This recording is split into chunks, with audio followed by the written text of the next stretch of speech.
এখন থেকে আপনার প্রিয় সিরিয়ালগুলো ফ্রিতে দেখুন এক্সক্লুসিভলি শুধুমাত্র সান নেক্সটে। এখনই অ্যাপ ডাউনলোড করুন। পার্টি অফিস বানিয়ে ফেলেছে। এই জানা না কি করছে? খাবে দাবে ঘুমাবে সব। অর্জুন না কিচ্ছু না। অর্জুন না কি করছে? অর্জুন না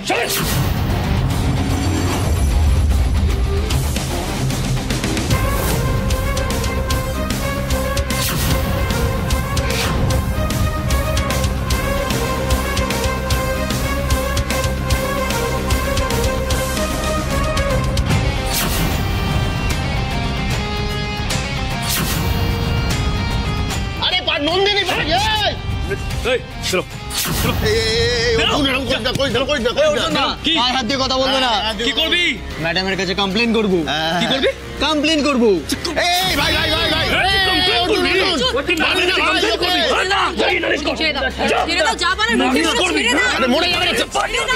হাতে ব্যথা আমি কিছু করতে পারি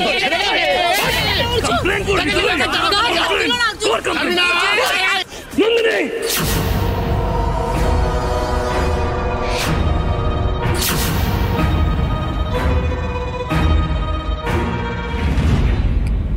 আমি মঞ্জু।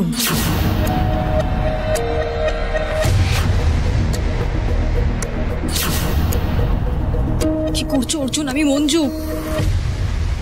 আমি মঞ্জু।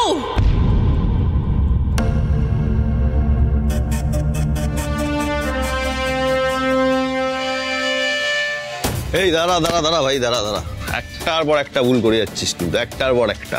তোর কি মনে হচ্ছে নন্দিনী এগুলো ভালো চোখে দেখবে? আর তুই কি করলি? নন্দিনী ভেবে তুই মঞ্জুর কপালে পিস্তল ঠেকালি। চুপ, বেরো এখান থেকে, বেরো। আরে নিজের ভালো পাগলেও বোঝে, তুই তাও বুঝিস না। এই যে সব পার্টি অফিস ভাঙচুর করলি, নিজেই কিন্তু নিজের বিপদ ডাকলি।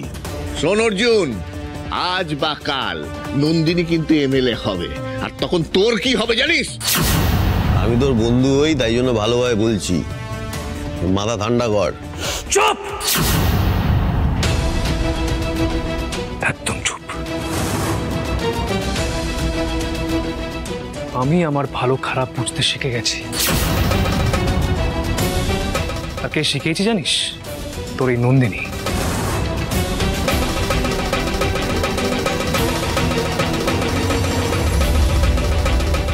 আর একটা কথা বললে না, খুলি উড়িয়ে দেবো।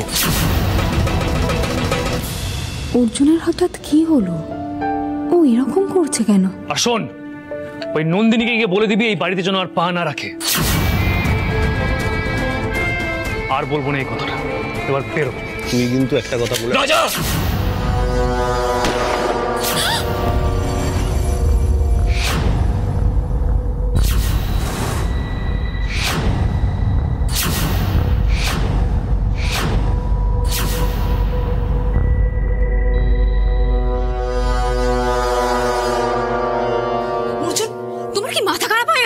পিস্তলটা সরাও। কারো যদি কিছু হয়ে যায় আমি তোমাকে অ্যারেস্ট করতে বাধ্য হব। মঞ্জু, আমি কারো ক্ষতি করতে চাইছি না। এটা আমার বাড়ি, এটা কোনো পার্টি অফিস নয়। তোরা তোদের পার্টি অফিস নিয়ে এখান থেকে বেরো, আর নন্দিনীকে বলে দিবি আজকের পর থেকে এখানে যেন পা না রাখে। বেরো। কেউ এই চল, এই বেরো। যাচ্ছি যাচ্ছি। কোনো পার্টি হবে না। যা বেরো। পার্টি অফিস বানিয়ে রেখেছে।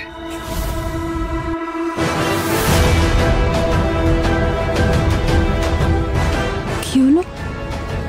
হঠাৎ অর্জুন এমন বিহেভ করলো কেন? ওর সাথে কি নন্দিনীর কিছু হয়েছে, নাকি ও সত্যিটা জেনে গেছে?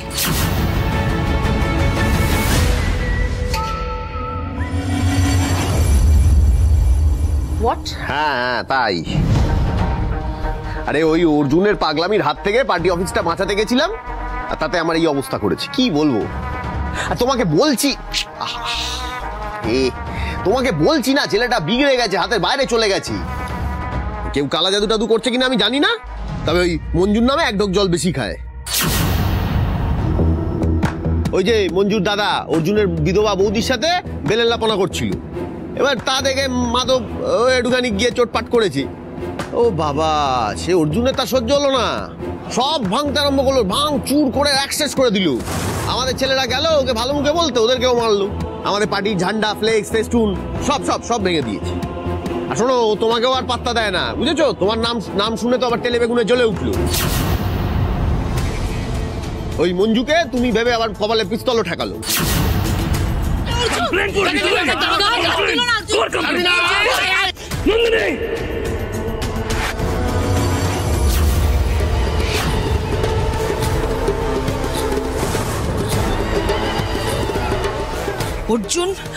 অর্জুন এত সাহস কোত্থেকে পাচ্ছে? ওর এত সাহস কি করে হলো? আমাদের পার্টি অফিসে ভাঙচুর চালালো। আমি অর্জুনকে ছেড়ে দেবো না মা, আমি এর শেষ দেখে ছাড়বো। এত বড় সাহস ওর! আমি দেখছি বিষয়টা। এই নন্দিনী দাঁড়ো। আরে বাবা, আরে বাবা এখন যেও না ওখানে। ও নিজের মধ্যে নেই, মাথায় কুঞ্চে বাজে। দেখ তোমাকে দেখে তোমাকেই হয়তো গুলি মেরে দিও। রাজা,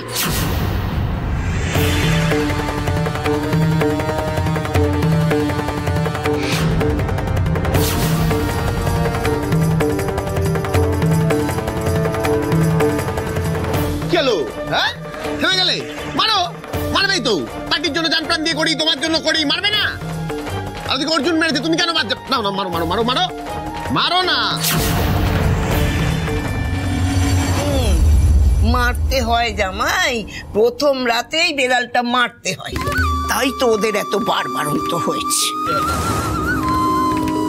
কিন্তু এবার তো দড়ি টানতে হবে, একটা রাস্তা তো বার করতেই হবে যাতে মঞ্জু আর অর্জুনকে বাগে আনা যায়। নইলে তো আমরা নিজেদের বাড়িতে একঘরে হয়ে থাকবো। আমার মেয়েকে বলে বলে তো আমি ক্লান্ত হয়ে গেছি, ওকে বলে কোনো লাভ নেই। তাই তো আমি নিজেই তোমাকে বলতে এলাম গো জামাই। মেয়ে বলছি বটে, লোকে না মেয়ে বলতে আমার ঘেন্না করে।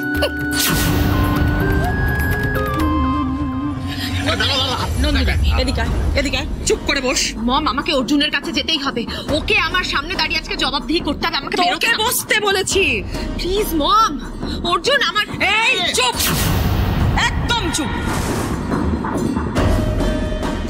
তোমাকে আমি এই লাস্ট ওয়ার্নিং দিচ্ছি নন্দিনী, অর্জুনের মতো ওই 2 টাকার গুন্ডা যদি তোমাকে এতটা বদার্ড করে তাহলে এখনো সময় আছে।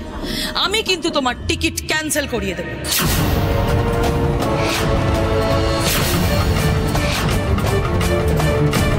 আর এই ব্যাপারে আমি কিন্তু সিরিয়াস। একদম, এবার আমিও সিরিয়াস। হাতে মারবো।